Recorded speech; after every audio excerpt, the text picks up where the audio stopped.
Hey there, it's Doc Cohen again. I'm actually here with my wife Sara, and we were thinking that it'd be kind of cool to for her to ask some of the questions that she had when we first met.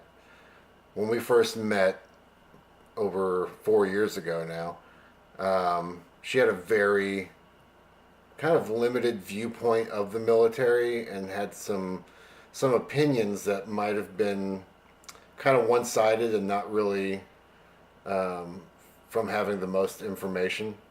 So she's going to ask me questions and I'm going to answer them. Um, I really want you guys to understand that this is not the answer that might be given by the entire military. This is just my opinion. It also coincides with a lot of the opinions of men and women that I have served with in my 12 plus years. So, without further ado, we'll start with question one. I expected military members to be a tool used for the government to do their dirty work. Why did you join the military? So, I kind of had in my mind my entire childhood growing up. I grew up in the south side of Chicago, and my father was a Vietnam vet. My grandfather had fought in World War II, Korea, and Vietnam. And we have a long history of family members that had basically fought in the military. On my mother's side, my grandparents were Holocaust survivors. Um, it just seemed like for the kind of person that I had became as a young boy and into like my teenage years, that the military was um, number one, a way out of the situation I was in, and also I felt that it was going to help me develop more into the person that I felt like I wanted to. The biggest determining factor, though, was I read an article about unexploded ordnance and that there was people stepping on these ordnance in other countries and being maimed and stuff like that. And in my mind, I was like, well, shit, I've got the balls. I might as well go see if I can help. So that was really like the biggest determining factor in me going into the military. How do you feel about deciding the fate of others? That's an interesting question because when you're in that situation and you're there's two options, either you take the life of this person or this person takes your life, or potentially people that you care about. You don't really have enough time in that situation to actually think about those things. It's not really a matter of I'm God and I'm going to take you out because I've predetermined your life ends now. Um, it's a moment. It's really a situation of kind of I got to take care of this or it's going to take care of me. It's not until later on, like I talked about in the last video, when you're kind of alone with your memories and your thoughts, that you really start questioning, was it right that I was given that responsibility of determining someone's, time of death? And it's a hard thing to really cope with. Being a sniper, we have a thing called executioner syndrome, and that's a very real ailment that you know you start questioning whether who the hell are you to choose the time of someone's departure. But yeah, it's a difficult thing when everything slows down and you have to think about it. How do you feel about the fact that weapons are used to fight battles instead of words? This is a hard one. I really feel like basically what it boils down to is what should be done when diplomacy fails.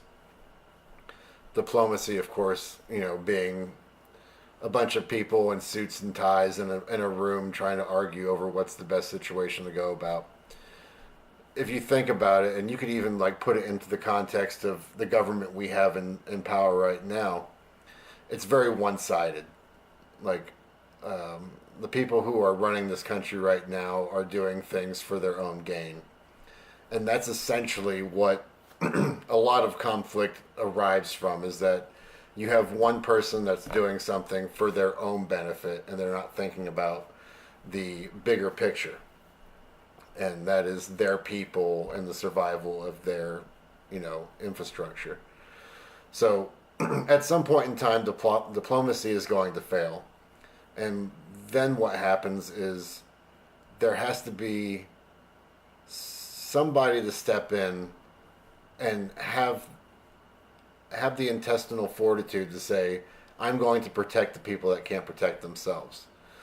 Now, that's not something that you come to right off the bat, but for those of us who have actually been in combat and have seen exactly how just absolutely hellish it can be, you start seeing people for what they actually are.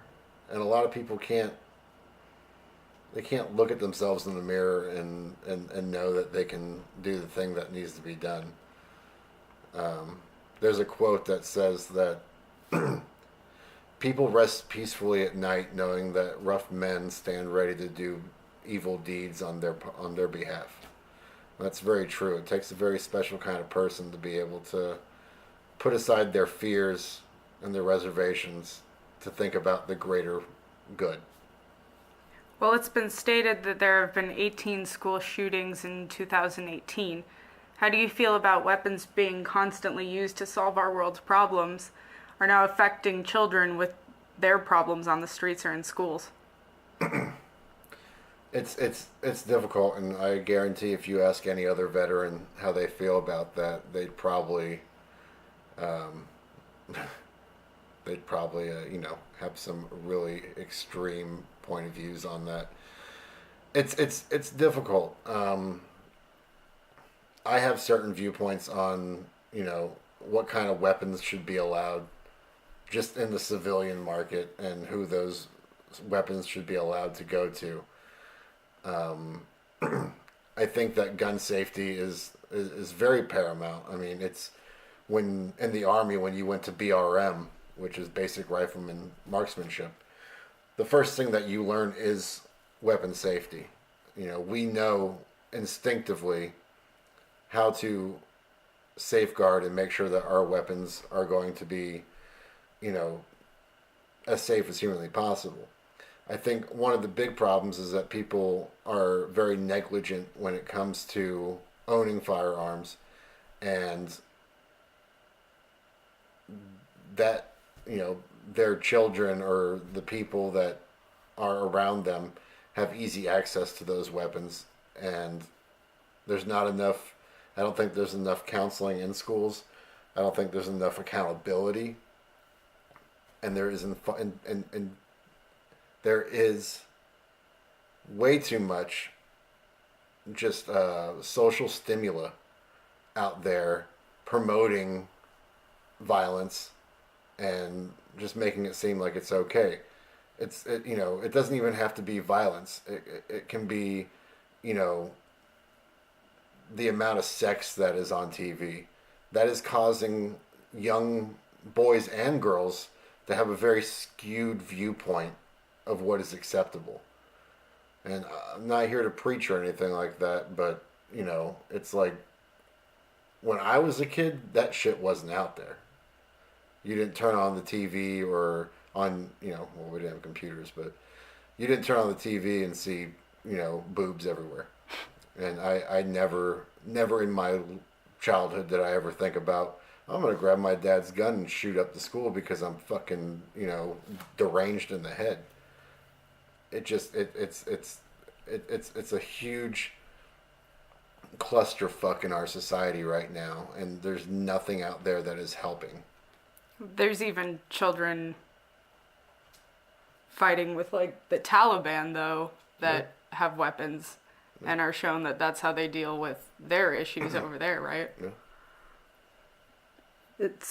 Doesn't that speak volumes for how we solve our issues for the younger generations? Yeah. I think it's also a good point to point out that I think that it doesn't help anything that when we do have soldiers in combat that we have media outlets out there filming everything and then putting their spin on it to show whatever side of it that they want. You know, it's not healthy. Because here's the big thing is that you can go to Iraq, you can go to Afghanistan. Those people are accustomed to seeing death. They are raised with that. They see people being murdered in the streets from the time they're born to the time they die. In the United States, we don't have that. We don't have that thing where you have to be on constant guard every day that a bus is going to blow up, you know, next to your school, or someone's going to walk into a cafe with a bomb strapped to their chest. So when you expose young children to large amounts of violence, and there's it's not something that is ingrained in them, they start losing their fucking minds, and it's not healthy. So you don't think that you can use your words to solve your problems in this case? There has to be weapons involved. I think I think I think words are great. Words are great, but when words fail, there has to be something. And I'm not condoning physical violence or anything like that. But at some point in time, something else has to give. Because unfortunately, like I said before, you can have one person that's going in very fucking open-minded and really wanting to solve the problem. But unfortunately, the way politicians are, they're worried about what's going to be in their wallet at the end of the day. So there's never gonna be that cohesion where both people are going to agree on something. Everybody gets along Yeah. using their words. Peace on earth, Shangri-La. You know what? I I would love nothing more than to not have to deal with that crap. But I really don't think any of these politicians out here are going to have a fucking circle jerk and have a good time together. So we're fucked either way. Well, why would you sign up for the military if you knew through family members of yours that have been in the military of the consequences it can bring to you, like PTSD or emotional problems, or even the fact that you might pass away while in combat, and that emotional distress it would cause on your family? Why would you willingly sign up for something like this, knowing of those consequences? Um, I, s- you know, it's a very big question.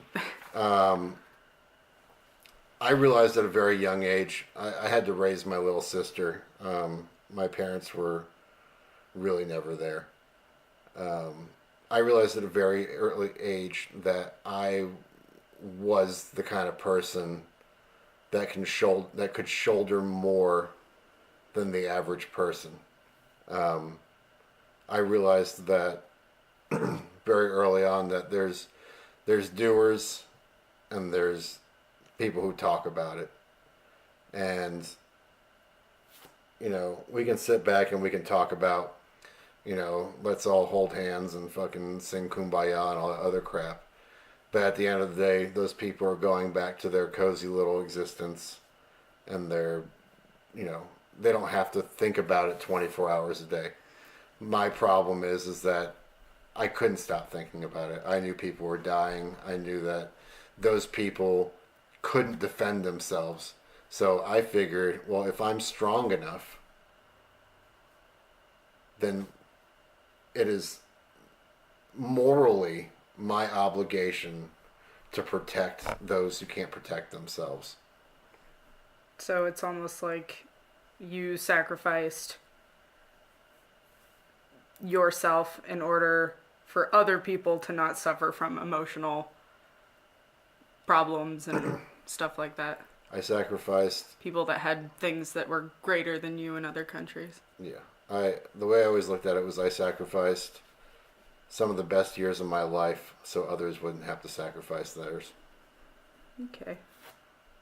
Well, why would you fight another country's battles even though there's major corruption going on in your own country every day? and people dying on the streets just like in another country. Unfortunately, we live in a, you know, we want to believe, and this is a problem that us in the United States have. We want to believe that our government has our best interest in mind, but we are absolutely blind to the fact that we live in a police state, which means that you think you have freedoms, but your freedoms are only as far as you can throw them. So, yes, there's a very large group of men and women that are highly trained, but unfortunately, because of the laws and the corruption within our country, it's hard for us to take a stand other than what we've talked about before of holding hands and singing kumbaya, which, as we know now, now that we have a reality star in the fucking presidency, that none of that's gonna help. So we are basically fucked, and we're just waiting for this thing to burn down. But what we could do, and what we did do, is the government said that, okay, you guys have to go over here and do this for this. Now, I'm here to say that, and I can't speak for everybody, I can speak for myself and for the people I served with. No soldier ever goes to battle with what the person that wears that shirt and tie and sits in the White House and fucking makes deals so he can be rich for the rest of his life. No soldier is fighting for that. Every soldier that I've come in contact with goes to a foreign country, sees what's going on, and makes and decides within themselves why they fight. We rode over the border of Iraq, and I saw children starving, throwing themselves in front of our trucks because they were in so much misery that they'd rather die. And even women not being able to be educated without consequences. When I was in Afghanistan, you would you'd go into these villages and you'd find dead women and dead girls because they could read. When we went into Afghanistan and we drove the Taliban out, and these people had been under Taliban control for so long that they were, it was like the 1600s. They were very covered up. When the Taliban was gone, you saw women coming out in jeans, actually being able to express themselves. You never fight for why they say. You always fight, if you have a conscience, you fight for what you feel. So it's almost like as you advanced in your military career, you started to see more and more issues that you weren't aware of when you first entered that were going on in these third world countries. And as you were going along, you saw more and more things that were screwed up that you saw needed to be ended, pretty much. Yeah, I mean, it really doesn't take that long. I mean, as soon as you get off the plane, boots are on the ground, and you get into your first real experience where you actually are with the people, you get a real sense of that suffering. And like I said, as Americans, we can't even fathom the suffering. We think if we got to eat ramen for a week and a half, that's fucking, oh my God, we're going to go hungry. You go over there and you see these people that haven't eaten for months. They've been scraping along, just trying to survive, and So you were just seeing things that you just knew were not right. People shouldn't be treated like that. no. Even though we do kind of, we have it better over in America. Yeah, in comparison to this, and it kind of like opened your eyes and made you just like, oh my god, I can't believe this is actually happening right in front of me. yeah. There are so many things that are greater than you, than us, than people that need to be helped. It's it's it, it's a big impact. I mean, even it's been what 5 years since I got out of the military, and I still have nightmares about that stuff. I still, every once in a while, can smell the smell of burning flesh and hair and stuff like that from going in the villages where, you know, they just went through and killed everybody and just set them on fire. You know, there's a lot of things that you know us as Americans take for granted. You know, we don't. I'm not gonna say that we got it real good because we don't. But if you want real good, go to Canada. But if you start feeling like things really bad, I can take you somewhere that's real bad. Okay, well, I guess that's the end of the questions.